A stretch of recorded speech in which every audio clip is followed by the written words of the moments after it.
Hi.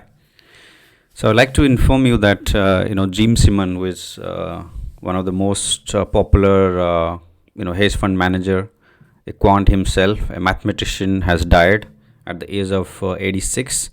He has died today. Many of you might know him. He was a mathematician. He started his career as a mathematician. Later started a hedge fund called Renaissance Technology, and it's one of the most successful hedge fund in the history of investing.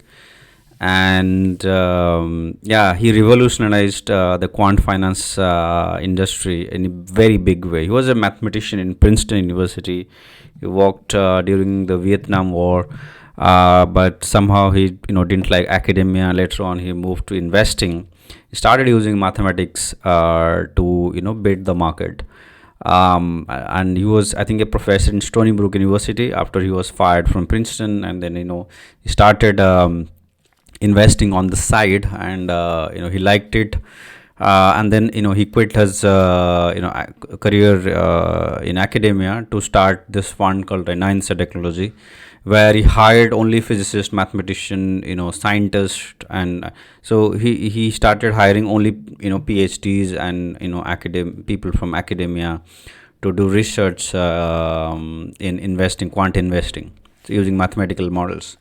So he's perhaps the first pioneer in the quant finance industry. Well, before that also, many people who from scientific research background were working in finance, but to the extent he popularized it, perhaps he was the first to do that. And his firm became extremely successful. Many hedge funds haven't done well over the years, but his hedge fund, Renaissance Technology, has done extremely well. In fact, one of his fund called Medallion Fund, which is meant only for the employees of that company and their family members, it has performed, I think it has given 60%, over 60% return over the last 3 decades period. So if you had invested, let's say, a couple of $1,000 when it started, you would be having over 20, 30, 40 million now, if you take the compounding into account. So he was such a pioneer in the quant finance investment industry. There are brilliant speeches of him on YouTube. In fact, he's got a TED talk. You can even watch it on YouTube. The number of things unique about it, right? He was very sure that you can beat the market using mathematical models, right? And that's exactly the reason why he always hired scientists and never hired MBA finance people from Wall Street, or economists from Wall Street. Well, there are many economists also who worked in Renaissance, but they were more research oriented, more scientific, not the people who are like more the the sales people working in Wall Street. They were more scientific people, right? So he was a big believer of scientific techniques being used as as techniques to beat the market, right? So he was a promoter of that. He was a believer of that, and I think he delivered on that as well. The second unique thing about him was that he was very aggressive in terms of collecting all kinds of information about the different financial instruments, perhaps the first ever, right? He was in fact collecting everything about a given company or a given financial asset. For example, if he likes a financial asset, Apple stock for example, he would collect all kinds of information, even garbage. Otherwise people might think, okay, this plain garbage, there's no point in collecting that information to assess whether you should invest in Apple or not. But he was doing that, right? He was collecting all kinds of information. That's what he has said in one of his interview, that the rigor that he put in to collect a vast amount of data was perhaps unique.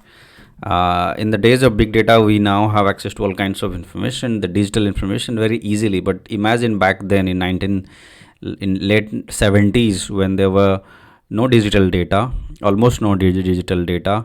So you really had to collect more physically, right? Means you have to go out and collect the information. You have to collect information from newspapers, from books, from published materials, from yeah, even by being physically present in the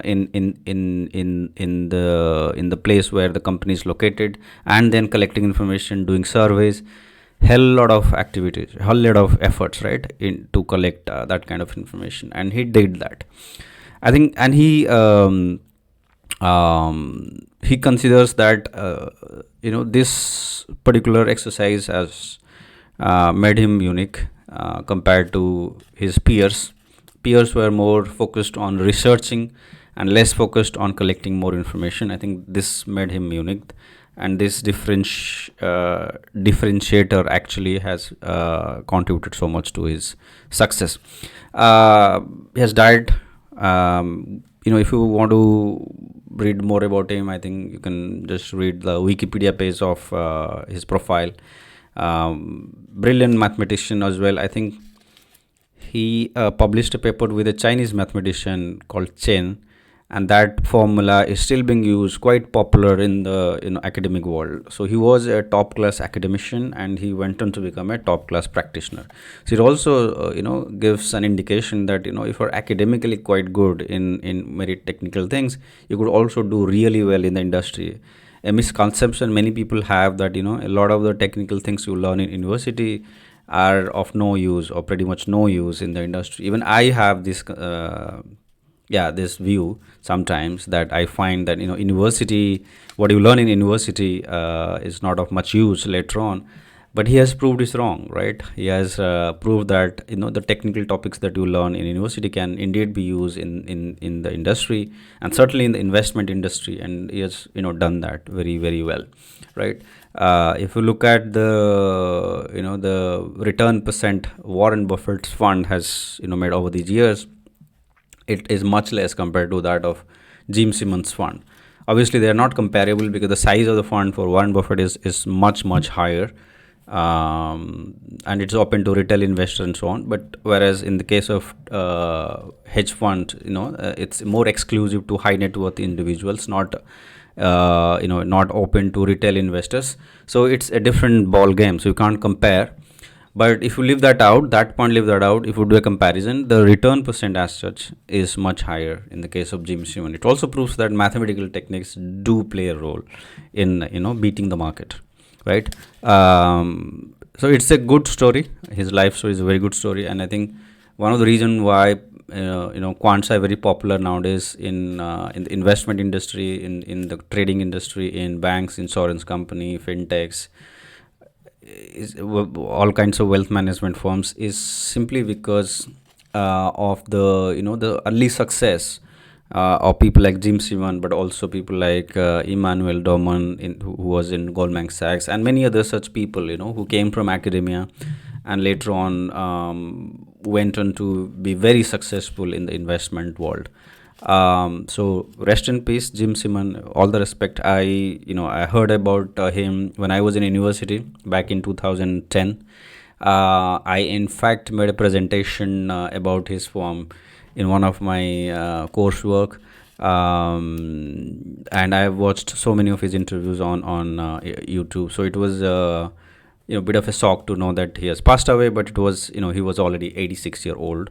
So I think, and he's is a very good human being as such. I mean, he has donated most of his money to charity, so that's also an amazing thing about him.